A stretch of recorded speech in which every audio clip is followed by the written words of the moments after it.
Praise Lord. നിങ്ങളെല്ലാവരെയും ഞാൻ blessed മോർണിംഗിലേക്ക് യേശു ക്രിസ്തുവിൻ്റെ നാമത്തിൽ സ്വാഗതം ചെയ്യുന്നു.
പ്രിയരെ, അനുഗ്രഹിക്കപ്പെട്ട ഒരു പ്രഭാതം കൂടെ നമ്മുടെ ജീവിതത്തിൽ അനുവദിച്ചു തന്ന വലിയവനായ ദൈവത്തെ നമുക്ക് ഒരുമിച്ച് ചേർന്ന് നന്ദി പറയാം. എത്ര പറയും, ഞാൻ നിന്നതല്ല, എൻ്റെ ദൈവം എന്നെ നിർത്തിയതാണ്. ഒന്നുകൂടെ പറഞ്ഞു കഴിഞ്ഞാൽ 2025 നവംബർ മാസം 4-ാം തീയതി വരെയും എന്നെയും എൻ്റെ കുടുംബത്തെയും കണ്ണിലെ കൃഷ്ണമണി പോലെ സൂക്ഷിക്കുകയും വിടുവിക്കുകയും ചെയ്ത വലിയവനായ ദൈവത്തിന് നന്ദി പറഞ്ഞുകൊണ്ട് ഈ പ്രഭാത ചിന്തയിലേക്ക് നമുക്ക് ഒരുമിച്ച് അടുത്തു വരാം.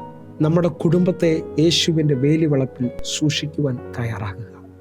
പ്രിയരെ, പ്രാരംഭവാക്യത്തിലേക്ക് 91-ാം സങ്കീർത്തനം അതിൻ്റെ 10-ാമത്തെ വാക്യം. ഒരനർത്ഥവും നിനക്ക് ഭവിക്കുകയില്ല, ഒരു ബാധയും നിന്റെ കൂടാരത്തിൽ അടുക്കുകയില്ല. പ്രിയരെ, പ്രഭാതത്തിൽ ദൈവം നമ്മോട് ഇടപെട്ട അനുഗ്രഹിക്കപ്പെട്ട വചനത്തിനായി നമുക്ക് ഒരുമിച്ച് ചേർന്ന് ദൈവത്തിന് നന്ദി പറയാം. ഇതാ സങ്കീർത്തനക്കാരൻ പറയാണ്, ഒരനർത്ഥവും നിനക്ക് ഭവിക്കുകയില്ല, ഒരു ബാധയും നിന്റെ കൂടാരത്തിൽ അടുക്കുകയില്ല. എന്നെ കേൾക്കുന്നവരെ, നമ്മുടെ ജീവിതത്തിനകത്ത് നമ്മുടെ കുടുംബത്തിന് നാം വില കൊടുക്കേണ്ടത് ആവശ്യമാണ്. കാരണം യോബ് ദൈവഭക്തനായിരുന്നതിൻ്റെ ഒരു റീസൺ എന്ന് പറയുന്നത് അവൻ്റെ കുടുംബത്തെ, അവനുള്ളതിനെ മുഴുവൻ ദൈവം വേലിവളപ്പിൽ സൂക്ഷിച്ചതുകൊണ്ടാണ്. നിങ്ങളുടെ ജീവിതത്തിനകത്ത് നിങ്ങൾ സന്തോഷമായിരിക്കണമെങ്കിൽ നിങ്ങളുടെ കുടുംബം മുഴുവൻ സമാധാനത്തിൽ മുമ്പോട്ട് പോകണം. എന്ന് പറഞ്ഞാൽ നിങ്ങളുടെ തലമുറയ്ക്കോ നിങ്ങളുടെ കുടുംബത്തിനകത്തോ എന്തെങ്കിലും ഒരു ഇഷ്യൂ അല്ലെങ്കിൽ ഒരു രോഗമോ പ്രശ്നമോ ഒക്കെ വന്നു കഴിഞ്ഞാൽ നമ്മുടെ സമാധാനം നഷ്ടപ്പെട്ടു പോകുന്നത് കാണാൻ പറ്റും. എന്നെ കേൾക്കുന്നവരെ, ഇന്ന് ഈ പ്രഭാത സന്ദേശത്തിൽ ഞാൻ വ്യത്യസ്തമായൊരു ചിന്ത നിങ്ങളുടെ മുമ്പിലോട്ട് വയ്ക്കുകയാണ്. എഫിൽ തുടങ്ങുന്ന 4 തലങ്ങളെ അല്ലെങ്കിൽ 4 ചിന്തകളെ ഞാൻ നിങ്ങളുടെ മുമ്പിലോട്ട് വയ്ക്കുകയാണ്. 1 ഫാമിലി, 2 ഫിനാൻസ്, 3 ഫിറ്റ്നസ്, 4 ഫെയ്ത്ത്. ഇതിനകത്ത് ഏറ്റവും ഇമ്പോർട്ടൻസ് എൻ്റെ പ്രാർത്ഥനാ മുറിയിൽ അല്ലെങ്കിൽ എനിക്ക് കിട്ടിയ അറിവിനകത്ത് ഞാൻ നിങ്ങളോട് വിളിച്ചു പറയാം, ഫാമിലിയാണ് ഏറ്റവും ഇമ്പോർട്ടൻസ്. നമ്മുടെ ജീവിതത്തിനകത്ത് ശത്രു നമ്മളെ തകർക്കാൻ നോക്കുന്നത് ഈ 4 കാര്യത്തിലായിരിക്കും. നമ്മുടെ ഫിറ്റ്നസ്സിനെ ശത്രു തകർക്കാം, നമ്മുടെ ഫിനാൻസിനെ ശത്രു തകർക്കാം, നമ്മുടെ ഫെയ്ത്തിനെ ശത്രുവിനെ ഇല്ലാതാക്കാൻ കഴിയും, അതേപോലെ തന്നെ നമ്മുടെ ഫാമിലിയെ.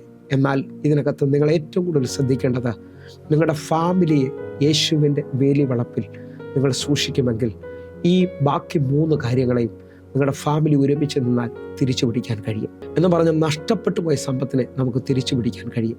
ദൈവത്തിൻ്റെ അനുഗ്രഹത്താൽ നിങ്ങൾ ഒരുമിച്ച് നിന്നാൽ സമ്പത്ത് മടങ്ങി വരുന്നത് കാണാൻ പറ്റും. അതേപോലെ തന്നെ നഷ്ടപ്പെട്ട ആരോഗ്യത്തെ കുടുംബമായി ഒരുമിച്ച് നിന്നാൽ ആരോഗ്യത്തെ ട്രീറ്റ്മെൻറ്റ് ചെയ്തോ മറ്റ് ചില കാര്യങ്ങൾ ചെയ്ത് നമുക്ക് ആരോഗ്യത്തെ തിരിച്ചു കൊണ്ടുവരാൻ കഴിയും. അതേപോലെ തന്നെ ഫെയ്ത്ത്, കുടുംബമായി ഒരുമിച്ച് നിന്നാൽ ഭർത്താവ് അല്പമായി പിന്നിലോട്ട് പോയാൽ അല്ലെങ്കിൽ ഏതെങ്കിലും ഒരു വിഷയത്തിനകത്ത് വിഷമിച്ചു കഴിഞ്ഞാൽ തക്ക തുണയാണെങ്കിൽ അല്ലെങ്കിൽ കുടുംബമായി നിൽക്കുന്നെങ്കിൽ അത്ഭുതകരമായി ബലപ്പെടുത്തുവാൻ കഴിയും. എന്നെ കേൾക്കുന്നവരെ, ഭവനം എന്ന് പറയുന്നത് 3 അക്ഷരങ്ങളിലാണ് ചലിക്കുന്നത്. എന്ന് പറഞ്ഞാൽ ഭാര്യ ഭർത്താവ് അടങ്ങുന്നതാണ് ഭവനം അല്ലെങ്കിൽ കുടുംബം എന്ന് പറയുന്നത്.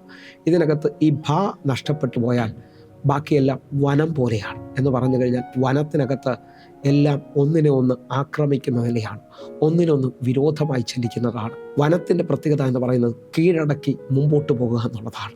ആ നിലയിൽ ശ്രദ്ധിക്കുമ്പോൾ ഇന്നത്തെ കുടുംബങ്ങളെ നിങ്ങൾ നോക്കണം കേട്ടോ. കുടുംബങ്ങൾ മുഴുവൻ അല്ലെങ്കിൽ വനതുല്യമായി ജീവിക്കുന്നത് പോലെയാണ്.